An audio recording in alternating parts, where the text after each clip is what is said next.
19 সেপ্টেম্বৰ তাৰিখে অৰ্থাৎ 52 বছৰ 10 মাহ এদিন তেওঁৰ জীৱন কাল। আৰু এই 52 বছৰীয়া জীৱন কালত গোটেই অসমৰ লগতে উত্তৰ পূৰ্বাঞ্চল তথা ভাৰতবৰ্ষত তেওঁৰ যথেষ্ট প্ৰভাৱ বিস্তাৰ কৰিছিলে। তেওঁৰ সংগীতৰ মায়াজালত ৰাইজক আবদ্ধ কৰিবলৈ সক্ষম হৈছিল। আৰু তেওঁৰ মৃত্যুই গোটেই ভাৰতবৰ্ষৰ লগে লগে আমাৰ দাঁতি কাষৰীয়া ৰাষ্ট্ৰসমূহতো বিশেষকৈ বাংলাদেশ, নেপাল, ভূটানতো ইয়াৰ যথেষ্ট প্ৰভাৱ পৰিছে, যিটো আমি ছ'চিয়েল মিডিয়াত দেখিবলৈ পাইছোঁ। তেওঁ মেঘালয়ত যদিও জন্মগ্ৰহণ কৰিছিল, তেওঁৰ চাইল্ডহুডটো আমাৰ বঙাইগাঁও জিলাৰ লগত জড়িত হৈ আছে। বিজনী তেতিয়া বঙাইগাঁও তেতিয়াৰ পৰা মই জুবিন দাক অনুকৰণ কৰোঁ। তেওঁ মোৰ আইডল হিচাপে, গুৰু হিচাপে তেওঁক মই মানো। সৰুৰে পৰা তাৰ গান গাওঁ। তাৰপিছত তাৰ বিষয়ে মোটামুটি যিমানখিনি জানো,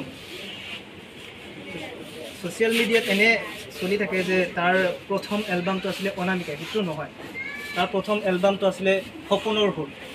সেইটো আছিলে তাৰ প্ৰথম এলবাম। আৰু তেওঁ সংগীতজ্ঞ।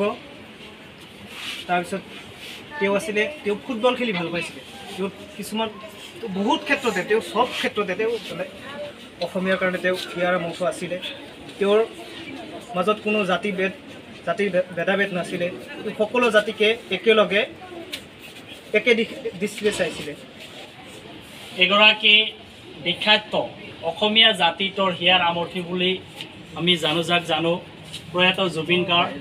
তেখেতে যোৱা 19 ছেপ্টেম্বৰত ছিংগাপুৰত কিবা এটা প্ৰগ্ৰাম কৰিব এজন ব্যক্তি আছিল। তেওঁ অসমৰ এনেকুৱা মানুহ নাই, নিশ্চিতভাৱে সকলোৱে কৰিছে। তেখেতৰ 1972 চনৰ 18 নৱেম্বৰ তাৰিখে তেখেতৰ জন্ম হৈছিল মেঘালয়ৰ তুৰা নামৰ ঠাইত তেখেতৰ জন্ম হৈছিল। তেখেতক ইমান ভাল পোৱাৰ কাৰণ কিছুমান আছে মানুহৰ। তেখেত আছিল ব্ৰাহ্মণ জাতি, হিন্দী ধৰ্মাৱলম্বী মানুহ আছিল, যদিও তেওঁৰ মাজত তেওঁৰ মনত কোনো ধৰণৰ ভেদভাৱ নাছিল।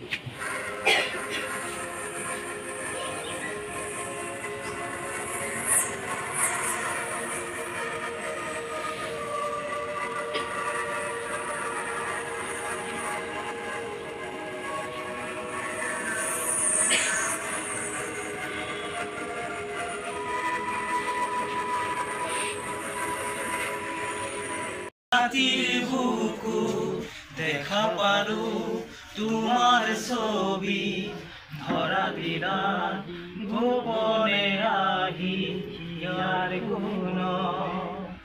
তুমি যে মোৰ শুকান মন নিয়ৰৰে চেঁচা টোপা, নামি অহা ৰদৰে মোৰ দেহৰ প্ৰতি ধুমুহাৰ হতে মোৰ বহু যুগৰে নাচো, এন্ধাৰো সঁচামো বহু দিনৰে আপোন। নিজানৰ গান মোৰ শেষ হ'ব, ভাবো তোমাৰ বুকু মায়াবিনী ৰাতিৰ বুকু। দেখা পালো তোমাৰ ছবি, ধৰা দিলা গোপনে আহি ইয়াৰ গুণ। না না না না না না না না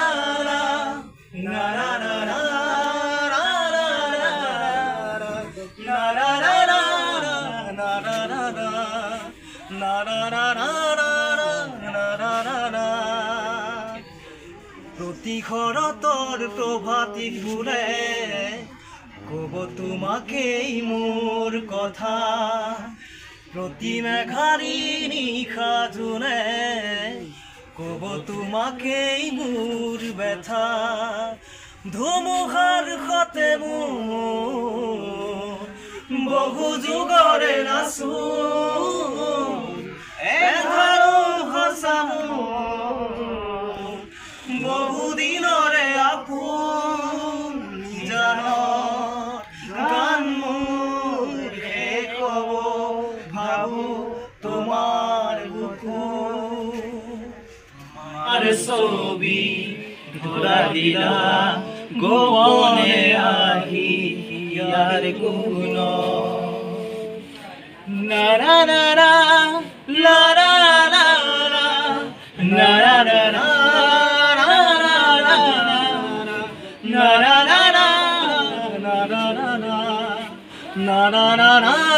নাৰা নাৰা নাৰা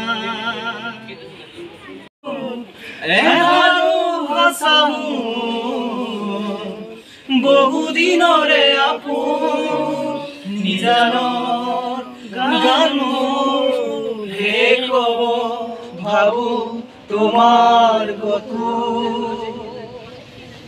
ৰাতিৰ বুকু দেখা পালো তোমাৰ ছবি ধৰা দিলা গোপনে আহি হিয়াৰ গুণ তুমি যে মোৰ শুকান মন নিয়ৰৰে চেঁচাটো নামি অহা ৰদৰে মোৰ দেহত প্ৰতি ধুমুহাৰ হতে মোৰ বহু যুগৰে নাচো এন্ধাৰো সঁচামো বহুদিনৰে আপোন নিজানৰ গান শেষ হ'ব ভাবো তোমাৰ বুকু মায়াবিনী ৰাতিৰ বুকু দেখা পালো তোমাৰ ছবি ধৰা দিলা গোপনে আহি হিয়াৰ গুণ আমি আজি অতি দুখেৰে আমাৰ অসমৰ হিয়াৰ আমঠু আমাৰ যুৱ প্ৰজন্মৰ শত্ৰু আমাৰ আপোন শিল্পী জুবিন গাৰ্গৰ আজি আমি শ্ৰদ্ধাঞ্জলি অনুষ্ঠান তথা শোক সভা অনুষ্ঠিত কৰিলোঁ।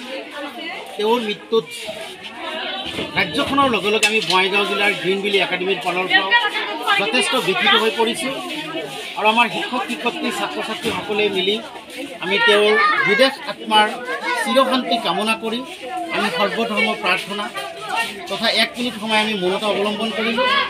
লগতে তেওঁৰ প্ৰতিমূৰ্তিত আমি পুষ্পাঞ্জলি দি পেলাই তেওঁৰ বিদেশ আত্মাৰ চিৰশান্তি আমি কামনা কৰিছোঁ। মৃত্যু অপৰাজয় কোনেও মৃত্যুক ধৰি ৰাখিব নোৱাৰে। তেওঁ যদি মৃত্যু হৈছে তেওঁ সদায় অমৰ হৈ থাকিব আৰু তেওঁৰ যি সৃষ্টি আৰু কৰ্মৰাজিৰ বিষয়ে আমাৰ নৱপ্ৰজন্মক বিশেষকৈ ছাত্ৰ ছাত্ৰীসকলক আমি সেইখিনি বৰ্ণনা কৰিলোঁ আৰু তেওঁৰ সেই সৃষ্টিসমূহ জীয়াই ৰাখিবলৈ তেওঁৰ কৰ্মৰাজিত অনুপ্ৰাণিত হৈ অসম তথা ৰাইজ তথা দেশৰ হৈ কাম কৰাৰ আমি আহ্বান জনালোঁ আৰু সদশেষত তেওঁৰ পৰিয়ালবৰ্গলৈ আমি সমবেদনা জ্ঞাপন কৰিলোঁ। ক'ব নেকি?